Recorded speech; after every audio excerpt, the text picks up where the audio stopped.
The Singing Tree.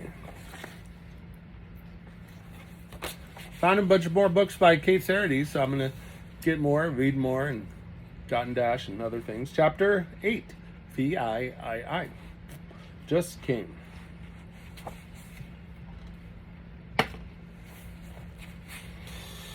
Peter stayed at the farm for a week, just long enough to regain his strength. He seemed relieved of his worry, for Mother had assured him that his wife and baby Panny could stay with them as long as Mari wished. Mari's parents, the old Vidors, were too poor now to take on an extra burden and Peter's farm. No matter how small, was too large a task for Mari to run alone.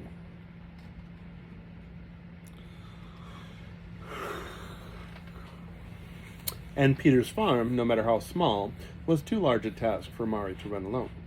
He left as stealthily as he had come, and a week later, a small pink card proclaimed that he had fared well. Mother was reading the card over Mari's shoulder, stroking her hair. "You see, Mari dear, he is all right. Now you can smile again and get well." Page 161. Oh, the cats.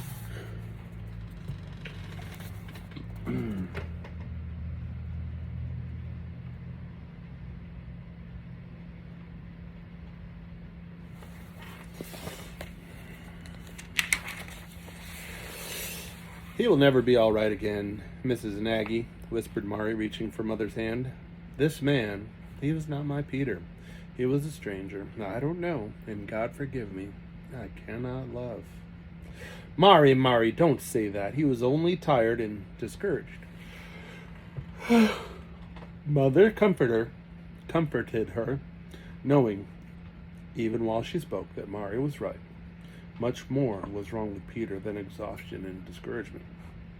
There was hatred in Peter's heart, lashing out blindly at everything that seemed half secure in this war-torn country. "You are safe. What are you worrying about?" Peter had glowered at her. Mr. Nagy has enough money to buy himself a nice soft spot somewhere behind the trenches, and after the war he will come home the hero and make slaves of us again and ride around on his fine horse while we do the work, we, the peasants. "Peter," Jancy had cried out, his face white from the shock. You can say that about my father?" "Yes, and about that fine friend of yours, too, that Jew. I wish he had left me at home alone. I don't want favors from him. The profiteer, growing fat and rich on us, the old spider, sitting in his store waiting for the money we have earned." Jancy would have hit him then, but for the long look Mother gave him. That look, so gentle, so full of pity, had arrested his hand and sealed his lips. "You don't know what you're saying, Peter," sighed Mother. "Uncle Moses has been like a good father to the whole village. Ask anyone." "I don't have to ask," shouted Peter. I know what the soldiers are saying at the front, and he's no Uncle Moses to me. They make a profit on us while we fight for them." Mother took Jancy's arm, and they left the room. They didn't speak. What was there to say? Something. Somebody had poisoned Peter's soul against those who had been good to him all his life. Jancy's mind flashed the words Father had said. The stampede. The mad whirlwind that sucks in men and spits out crippled wrecks, crippled in body and soul. Jancy thought then, with an understanding far beyond his years. "Poor Peter," he said aloud, and Mother pressed his arm. "I knew you would see it that way, son. I only hope the war ends before this poison has spread too far. But look," she smiled, then, "one of your bears wants something." She called the Russians bears since she first laid eyes on them.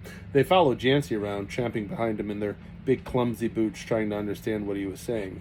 Uncle Moses was right, though. The horses and farm tools, the cows, chickens, and sheep, formed the first link of understanding. A few weeks after they had come, they knew the Hungarian words for everyday things all around the ranch. And from then on, they learned very fast. When the sheep were driven for winter quarters, Jancy tried to show them how the feeding troughs and water fountains were arranged. Grigory, he seemed to be the boss, calmly pushed them aside. "Me do," he said, and in no time the folds were in order. "Me do" became a byword on the farm. Haul in wood and chop it. Me do.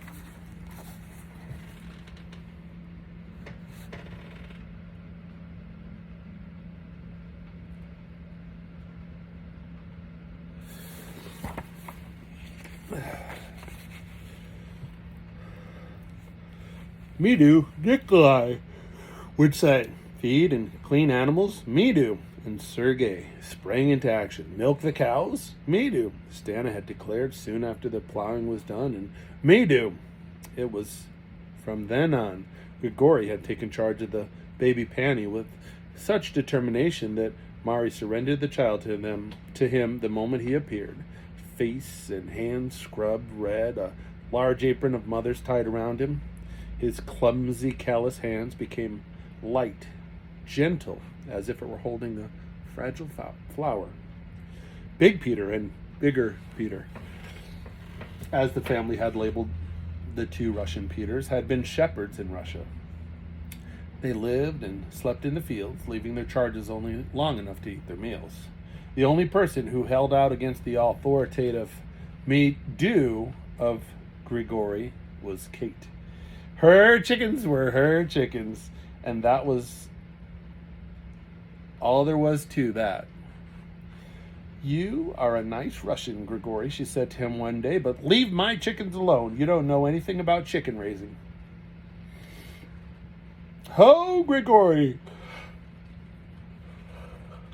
No chicken? Ho, Grigory, no chicken, Grigory do," he laughed.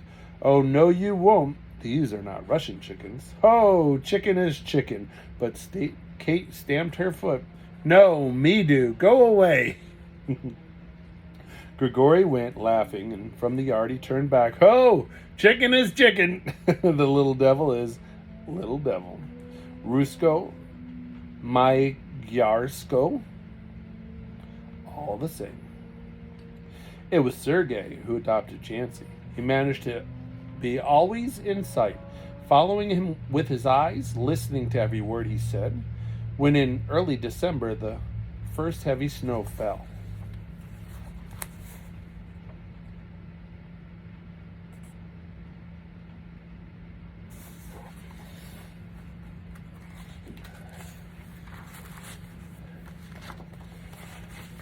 Sergei began to look worried. One day, he shuffled and clumped around Jancy, taking everything Jancy started to do right off his hands. "What's the matter with you, Sergei?" laughed Jancy. "Can't I even wash my own face without you handing me a towel?" This was too long a sentence for Sergei. He shook his head and waved his arm around. "Snow. That's right, snow. No much work now," said Sergei, looking anxiously at Jancy's face. "There's enough." Sergei shook his head sadly. "No much work now, Jancy. Send Russian back to camp." Oh, Jancy understood now what had worried Sergei. He thumped him on the back. No, Jancy like Russian. Jancy keep Russian. Don't you worry, Sergei." "Ho, ho, ho!" Sergei was shouting, his face suddenly a sunbeam of a grin. He ran into the yard. "Grigory, Stana, Nikolai, Peter," he bellowed, and they came tramping through the snow. "Jancy like Russian. Jancy keep Russian," he announced, beaming around the circle of questioning faces. His shouts had brought the whole family out, and suddenly they all found themselves hugged and kissed soundly. Grigory picked Kate and Lily right off their feet and was dancing around, holding them on his arms as if they had been feathers. My saints, gasped Kate after they calmed down a little. What's got into them? Grigori was holding Jancy by the arm. Jancy, here. He began struggling with the words, strange to him. Look, see. He pointed to the snow-covered plain. See, step. Like Russia. Good. He turned to the group. Mother, like Mamushka. Good. Baby, Jancy, work, horse, cow. All same. Good. He found it lost for words to express what was really on his mind, and then laid a big hand on Jancy's heart. In here, all same. Good, good. A grin spread over his solemn face. More, he looked at Kate. Chicken, all same, little devil, all same, Grigori, like. Kate marched up to him. Me do, she grinned, and standing on tiptoe gave him a resounding kiss. And so when Christmas came, the walls of the old kitchen embraced a large family again. The shepherds who brought in a new lamb for the baby were clad in drab remains of an enemy's uniform. The songs the men sang were strange tunes born on the Russian steppes. Somewhere in the winter night, guns were roaring. But here in the old kitchen, peace still reigned, and goodwill among men. The day after Christmas, the second snowstorm came. It lasted for a week, and it was more than 2 weeks before enough of it had melted and blown away so Jancy could ride to the village for mail. He tramped into the store, cheeks aglow with the wind and anticipation. Will I need a bag, Uncle Moses? He said, holding out both hands. Even Uncle Moses couldn't find a way to soften the blow of an empty pigeonhole. He was too wise to say meaningless words about the storm and delay, and he had seen Jancy's eyes had already taken in the stacks of pink cards waiting for others. Finally, it was sturdy Jancy who found a crutch of a thought to lean on. Father is all right, or somebody else would have written. We would have heard. As weeks went by, growing into months, and he had to go home, each time without news from Father, he came to dread the moment when Mother's anxious face would appear in the doorway, and he had to snuff out the tiny flame of hope in her eyes. She was so brave. Somehow, she would summon a smile and say, No news is good news, son. Let's read the book and see what he wants us to do. The book had become a tower of strength for them. It was part of Father. And even if they knew every word of it by heart, reading it brought Father into the old kitchen. Even the Russians knew about it. Grigori would come in every morning. What big boss say today, Jancy? Go read. He would nod approval of every word. Big boss, good man. He thinks good things to do, and he saw to it that every wish of a man unknown to him was carried out. 2 Peters took the sheep back to the pasture in April, and Nikolai seeded down the oat fields. Corn was planted in May, and potatoes. Young piglets grew round and pink under Sergei's careful hands. They were things Father couldn't foresee, and those Grigori took upon himself. Baby Panny had grown as round and pink as the piglets, but she could squeal much louder. She had learned a full-throated yell would bring big Joji running to pick her up, and Joji she loved. And the only time she was really quiet was when Grigori played tunes to her on a small balalaika he had fashioned from bits of wood and scraps of wire.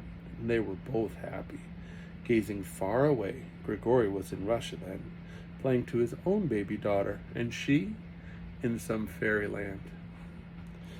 How these materials stretch, sighed Mother one Sunday when she had dressed to go to church and the velvet bodice hung limp around her waist.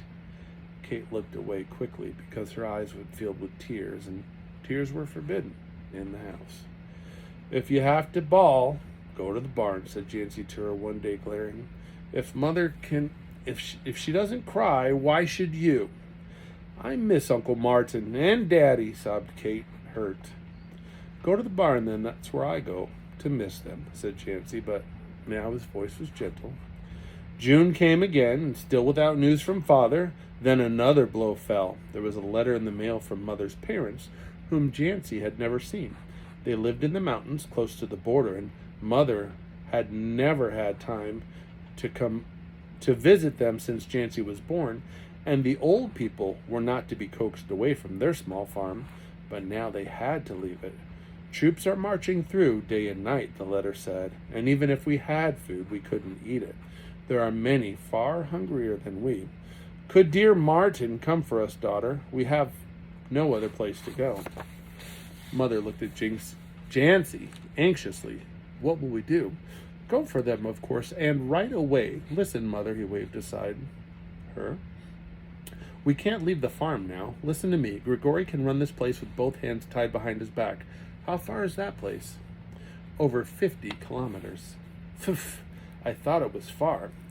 I can be home with grandfather and grandmother in 3 days. You're not going alone, Jancy. I won't let you. Now, mother...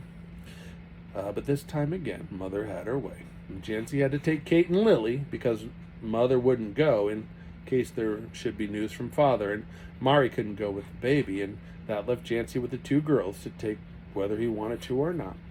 So Grigori had his way after all, and he was to take care of Kate's chickens. He listened solemnly to the endless instructions Kate gave him. Me no, me do. Me no, cried Kate in exasperation. All right, Grigori, but if there is one dead chicken here when I come back, there'll be a dead Russian. Grigori laughed. Me no dead chicken, no dead Russian, me do. 2 days later, they started off. The wagon was loaded with enough food to last them a month. Uncle Moses had given Jancy a map and explained over and over again how to follow it. He gave Jancy letters to friends who lived on the way, with whom they could stay. With a little luck,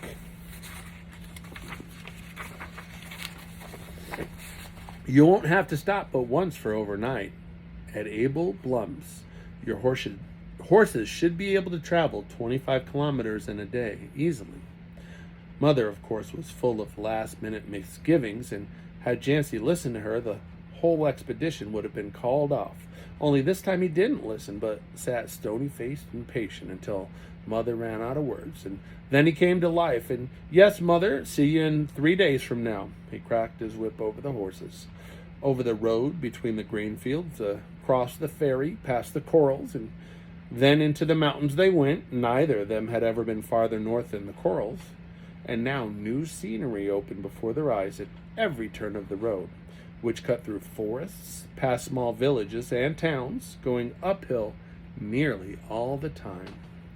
Beautiful, isn't it? Exclaimed Lily when the road swung around the side of a wooded mountain and the whole world seemed to be spread out below them. Houses were tiny white dots on the green slopes, villages no more than a cluster of white. The river wound its blue shimmering way around hills and clumps of trees, and on the horizon stretched the towering line of the Carpathian Mountains. Jancy, while he had to admit that it was beautiful to look at from where they were, heartily disapproved of the idea of living in a place like this. Imagine trying to plow one of those aury fields, or having mountains look in your window all the time. Not for me. Bad for the horses, too. Up and down all the time. The horses didn't seem to mind, but went along contentedly. When noon came, they found themselves near the village Uncle Moses had marked on the map with one word: eat. They rested and ate in the shade of a tremendous oak tree close to a clear, chattering brook. Kate filled the jugs with fresh water, and then they started up again. In spite of Jancy's grumbling, the road persisted in going up and up and up. When sunset came, the sun was far below them, and haze covered the valleys with purple veils. Ahead, lights began to twinkle, and then they were driving down a strange street. Jancy stopped at a small, homey-looking store to ask where Abel Blum lived. He didn't realize how tired he was until his feet were on the ground, tired and very sleepy. Kate and Lily had fallen asleep long ago. A lot of help they are, he grumbled, and walked into the store. I am Abel Blum, said the tall, aging man, taking the letter. Jancy pushed under his eyes by way of inquiry. He looked remotely like Uncle Moses, only he was much taller and not so old. Jancy studied his face while he scanned the letter. Then he studied the store. It was very much like Uncle Mo's. It even smelled the same, a little bit of everything, but mostly cheese. It must have been a long letter, but finally Mr. Blum looked up. Now I know a lot about you, Jancy, and I can see that you are very tired. It must have been quite a journey. It was nothing, said Jancy modestly, but he had to yawn. Well, bring the girls in. I'll take care of the horses later, said Mr. Blum. Jancy sighed with relief. Mr. Blum was truly like Uncle Moses. He didn't fuss, simply got down to business. When Jancy came back with the stumbling, yawning girls, Mr. Blum's wife was in the store reading the letter. Such babies, she smiled, putting her arms around them. She must have seen the fleeting frown on Jancy's face, because she added quickly, Not you, Jancy. It takes a man to do what you're doing. She led them into a small, cheerful kitchen behind the store and fed them. Food smelled and tasted good, but it didn't interest the three tired travelers half so much as the prospect of bed. She knew it, too, because soon they were stumbling up narrow stairs behind her friendly candle, and there was only friendly darkness and sleep. They are so nice, smiled Lily, the next morning when the wagon turned around a corner and they couldn't see the waving Blums anymore. I didn't even see them last night. I was so sleepy. That was a good breakfast, too, she sighed contentedly. Was, groaned Jancy. It still is. It's up to my neck. I ate enough to last me a week. I don't know what Grandfather was talking about. That there seems to be plenty of food around that night. He knew that Grandfather didn't exaggerate, for in the afternoon, the road they had to follow turned into an army highway, and the wagon became a small part of two unending streams of traffic flowing north and south. In the one going north, there were almost the only travelers not in uniform. Jancy had to keep to the very edge of the road because it was filled with a solid mass of marching soldiers. Often he had to stop and pull aside still further to let the roaring army trucks by. The stream going south was much thinner and slower. Peasant wagons filled with odds and ends of deserted homes and drawn by bony horses or oxen, and driven by bony lean men, crept along on it. Ambulances, long strings of them at a time, drove by. Groups of ragged soldiers with arms or heads bandaged tramped slowly along, and many of them sat by the roadside. Every time the wagon had to stop, there were some who pushed their way through the northward marching columns to turn haggard eyes on Jancy. Got any food, son?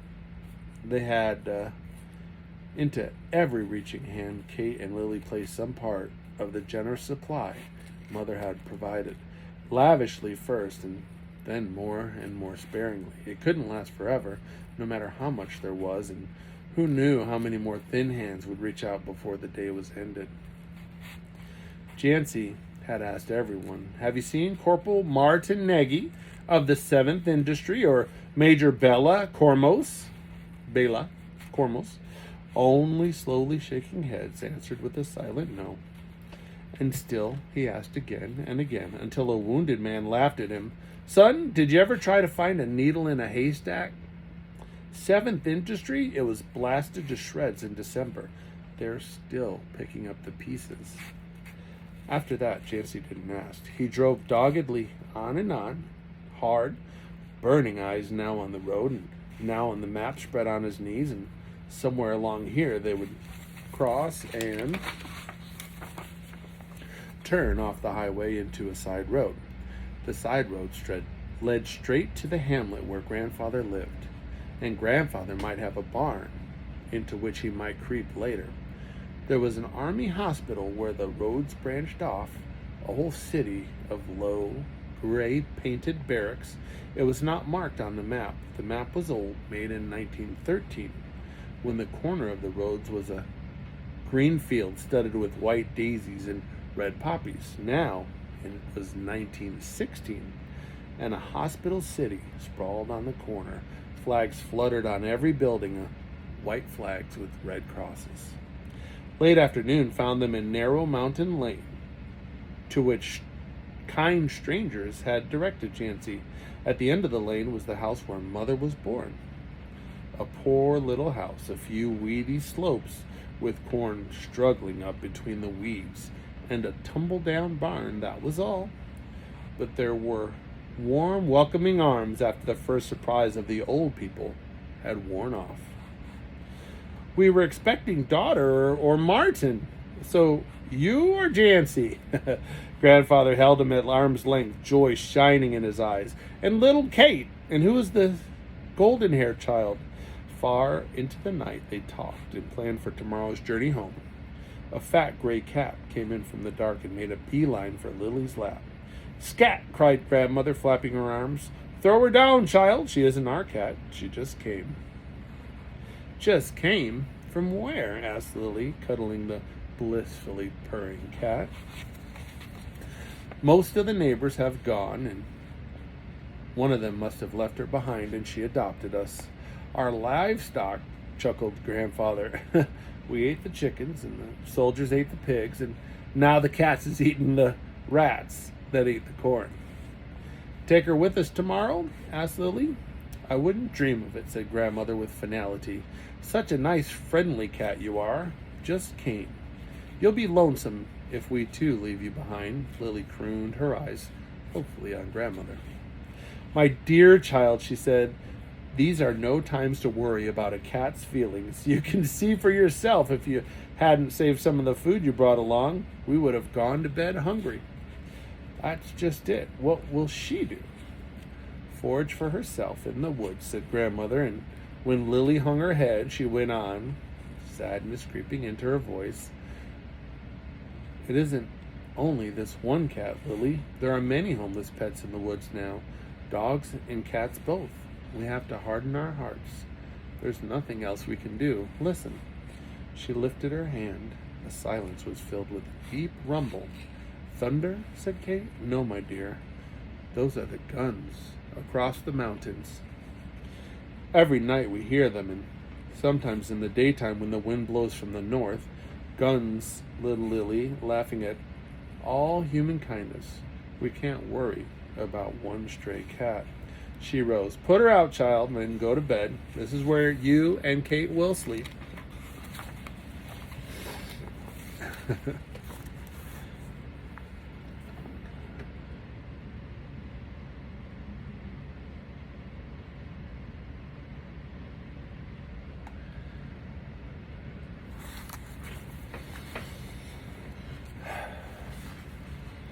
By the dim light of one small candle, she didn't notice that while the door was opened and duly closed, no cat went out. A gray shadow with a tail waving in the air followed Kate and Lily into the room, a wise little shadow who knew that she had found a friend. "You didn't put her out," giggled Kate, "and I'm not going to leave her behind either. Listen, Kate, tomorrow," whispers and suppressed giggles came from the bed, and then silence, and the cat jumped lightly onto the bed and settled down to a good wash. Maybe she knew that tomorrow she would be starting on a long journey. You know how cats clean themselves. I guess that's what they call it, a good wash. If there was an extra basket in which Kate and Lily had stowed under the seat, nobody noticed it in the excitement of leaving, and the basket didn't say anything for a long time. The wagon rattled down the mountain lane, through the hamlet, into the road, going down, down, down, all the time. Grandmother's tears had dried, and Grandfather had ceased to complain about the dust that made him blow his nose so often. Jancy let him drive because he wanted to, and he said he would look ahead instead of behind, and a team like this was the best start to look ahead to. They traveled slowly, but Jancy didn't care. There was only one thought in his mind, and he clung to that. If anything happened to Father, we would have heard. We would have heard, rattled the wheels. We would have heard, pounded the horses' feet.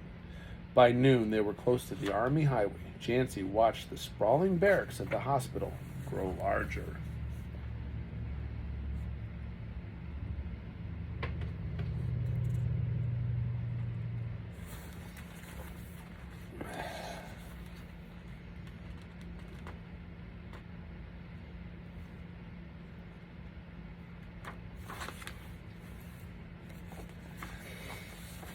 As they approached the crossing and beyond, he could see the endless streams pouring north and south. What was that? Grandmother sat up with a start. A yowl, and then another came from under the seat. She looked at Lily, who was sitting as if she had swallowed a poker. "You foolish child, you didn't..." "Meow, wow, wow," answered the cat, dispelling all doubt. Grandmother looked at the guilty but triumphant faces of Kate and Lily. Her hands fluttered. "Well, what's done is done. You might as well give her air wherever she is." And when the lid of the basket was lifted up cautiously, lest Just Came jump out, Lily began to wail. "Oh, she's sick. Oh, look, Just Came is very sick." Grandmother cast a glance into the basket. She would pick out a time like this, she chuckled. And then said to Lily, "Just leave her alone. She'll be all right. I knew we would have a handful if we didn't get rid of her." "Meow, wow, wow," complained Just Came in an answer. "She isn't all right either," shaking all over like that, Jancy. "Grandfather, please stop the wagon," Lily cried. "I'm taking her right straight to the hospital." "Don't be funny, Lily," grumbled Jancy. "Can't you see?" "No, she can't, and you ought to see that she can't," snapped Kate. "And I think we ought to take Just Came to the hospital too, please." "Meow, meow, meow, wow, wow. Please, meow." Grandfather pulled over in the shade. We might as well, or we'll never hear the end of this rumpus.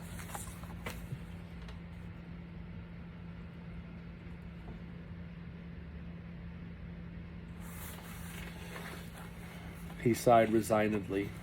"It's noon time anyway." "Coming, Jancy," said Kate as she and Lily climbed off the wagon. "And have them in there laugh at in my face? Oh no, you two started this. Now you finish it, girls." Humph. Kate shrugged, carrying the noisy basket between them. The two girls marched through the gate and into the nearest barrack. A nurse stopped them at the door. "No visitors allowed, my dear. Sorry." "We aren't visitors. We brought a patient, and she needs a doctor right away," cried Lily. She, a doctor, on his way through the narrow hall, smiled at Lily. "This is an army hospital, child, for men." What in the world?" "Meow," came from the basket. "Her," said Lily, opening the lid. "She won't mind the men." "A cat? My saints," exploded the doctor, staring at the nurse, whose face was red from laughing. Is she dying?" stammered Lily. "Oh, please do something." "Well, now, look here, my dear," said the doctor to Lily, his face a mixture of mirth and annoyance. "Leave her in the basket here in the hall and go take a nice long walk, and by the time you come back, she'll be all right." "Can't you give her a pill or something?" wailed Lily. "She won't need a pill. What she'll need is a larger basket," said the doctor, who was already on his way again. What's going on with Just Came? Just Came needs a bigger basket. There's Just Came and Just Came's basket.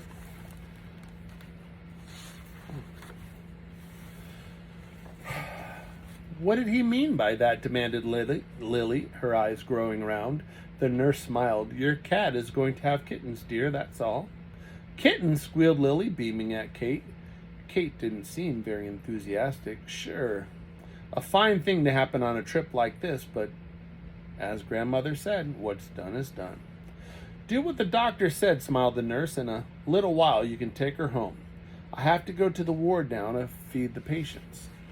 Couldn't we help you instead of taking a walk? Asked Lily, all eagerness now.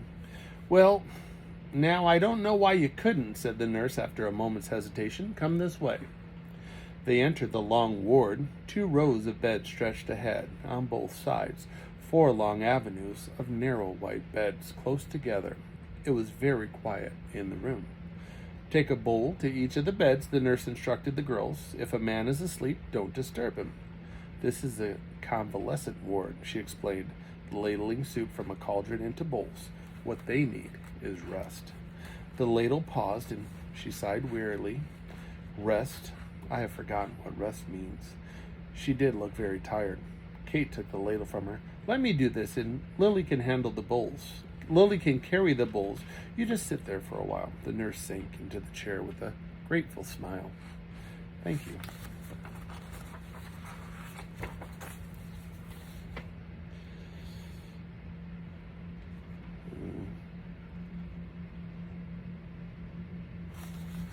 Not sure what that means.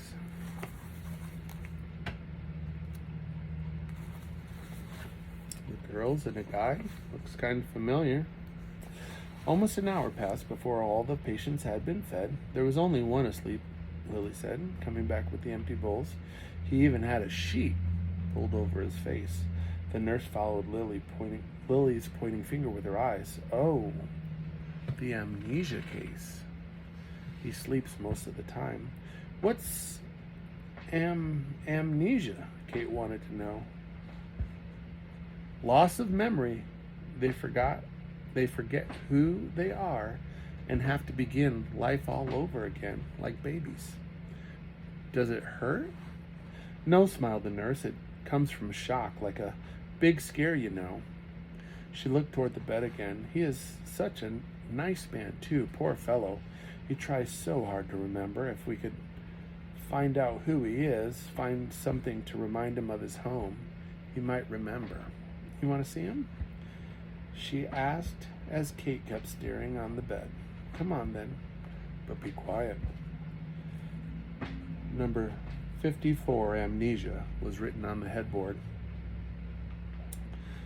The nurse gently lifted the sheet. Pandemonium broke loose immediately.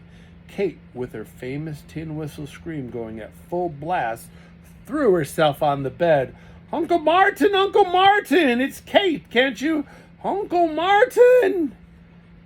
Every patient was sitting bolt upright. Doctors and nurses were running in. Lily joined Kate, tugging at Uncle Martin's hands. Say something. You know us, don't you? Say something. Kate, if you don't stop that infamous yelling this minute, I'll take Milky away from... Say, where am I? Who are these people? Uncle Martin was looking around dazedly.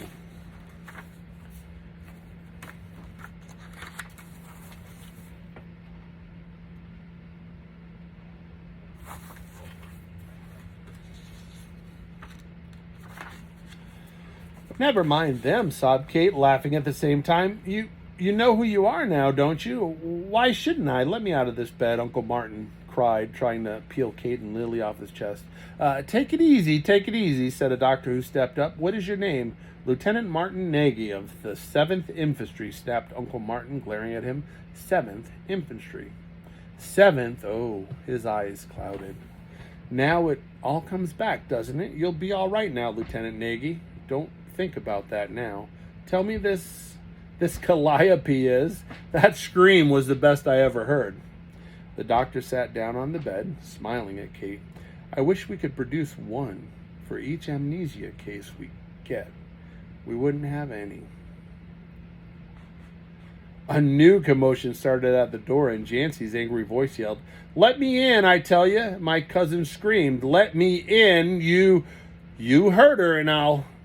He burst through the crowd like a bombshell and then stood rooted to the ground. "Father!" His lips formed the words, but no sound came. "Soldier, forward march," said Father, and held out his arms.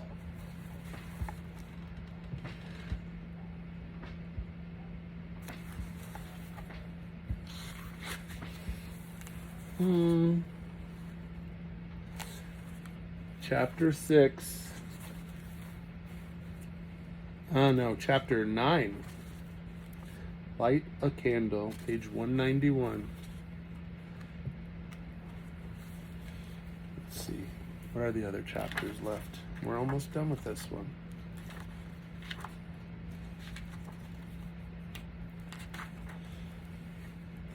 Six little Germans, and then the singing tree. Up to the final chapter starts on page 231. It's approximately 20 pages per chapter. You've seen the contents.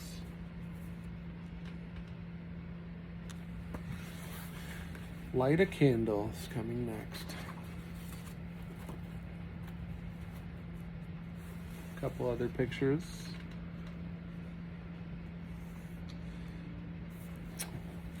The fun note that we've looked at before. And the beautiful artistry of KATE SEREDY. The singing tree.